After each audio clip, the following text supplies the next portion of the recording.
हरे कृष्ण। फागुन मास की विजया एकादशी का महात्म्य। युधिष्ठिर जी ने पूछा, वासुदेव, फागुन के कृष्ण पक्ष में किस नाम की एकादशी होती है, कृपया करके बताइए।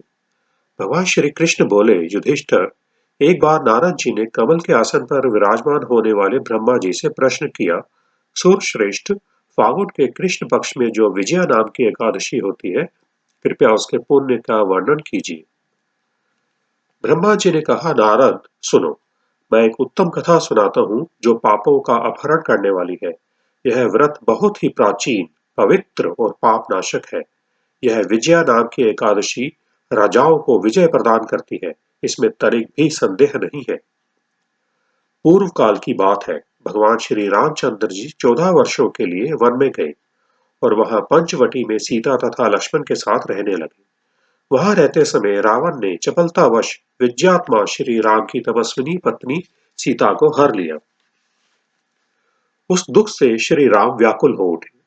उस समय सीता की खोज करते हुए वे वन में घूमने लगे। कुछ दूर जाने पर उन्हें जटायु मिले, जिनकी आयु समाप्त हो चुकी थी।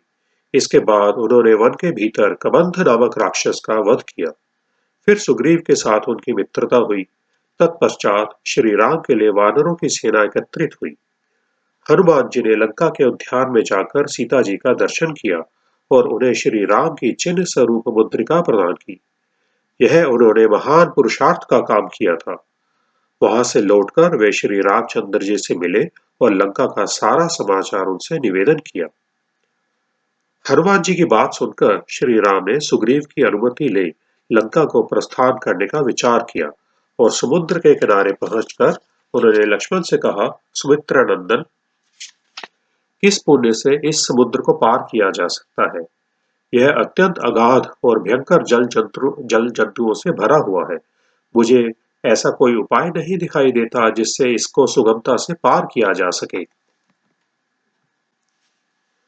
लक्ष्मण जी बोले, महाराज, आप ही आदि देव और पुराण पुरुष पुरुषोत्तम है। आपसे क्या छिपा है? यहाँ द्वीप के भीतर बगदालभ्य नामक मुनि रहते हैं। यहाँ से आधे योजन की दूरी पर उनका आश्रम है। रघुनंदन, उन प्राचीन मुनीश्वर के पास जाकर उन्हीं से इसका उपाय पूछिए। लक्ष्मण की यह अत्यंत सुंदर बात सुनकर श्री रामचंद्र जी महामुनि बगदालभ्य से मिलने के लिए गए।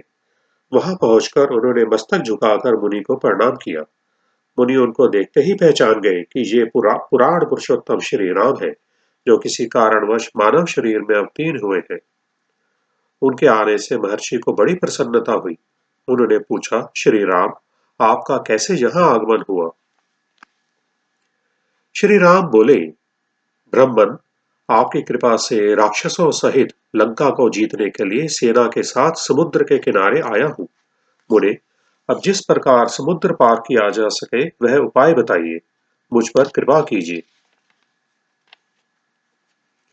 बगदालभ्य जी ने कहा, श्री राम, फागुन के कृष्ण पक्ष में जो विजय नाम की एकादशी होती है, उसका व्रत करने से आपकी विजय होगी। निश्चय ही आप अपनी वानर सेना के साथ समुद्र को पार कर लेंगे। राजन, अब इस व्रत की फलदायक विधि सुनिए। दशमी का दिन आने पर एक कलश स्थापित करें। वह सोने, चांदी, तांबे अथवा मिट्टी का भी हो सकता है। उस कलश को जल से भरकर उसमें पल्लव डाल दें। उसके ऊपर भगवान नारायण के सुवर्ण में विग्रह की स्थापना करें। फिर एकादशी के दिन प्रातःकाल स्नान करें। कलश को पुनः स्थिरता पूर्वक स्थापित करें। माला, चंदन, सुपारी तथा नारियल आदि के द्वारा विशेष रूप से उसका पूजन करें। कलश के ऊपर सप्त धान्य और जौ रखें। गंध, धूप, दीप और भांति भांति के नैवेद्य से पूजन करें। कलश के सामने बैठकर वह सारा दिन उत्तम कथा वार्ता आदि के द्वारा व्यतीत करें तथा रात में भी वह जागरण करें। अखंड व्रत की सिद्धि के लिए घी का दीपक जलाएं। फिर द्वादशी के दिन सूर्योदय होने पर उस कलश को किसी जलाशय के समीप, नदी, झरने या पोखरे के तट पर ले जाकर स्थापित करें और उसकी विधिवत पूजा करके देव प्रतिमा सहित उस कलश को वेद वेत्ता ब्राह्मण के लिए दान कर दें। महाराज, कलश के साथ ही और भी बड़े बड़े दान देने चाहिए। श्री राम, आप अपने यूथपतियों के साथ इसी विधि से प्रत्यपूर्वक विजया का व्रत कीजिए। इससे आपकी विजय होगी।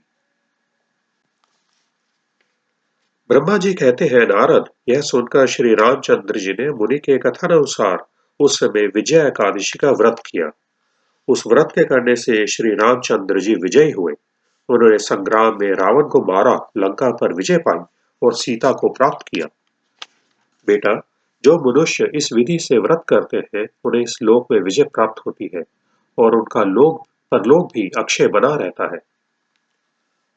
भगवान श्री कृष्ण कहते हैं, युधिष्ठिर, इस कारण विजया का व्रत करना चाहिए। इस प्रसंग को पढ़ने और सुनने से वाजपेय यज्ञ का फल मिलता है। हरे कृष्ण कृष्ण कृष्ण हरे हरे, हरे राम राम राम हरे हरे।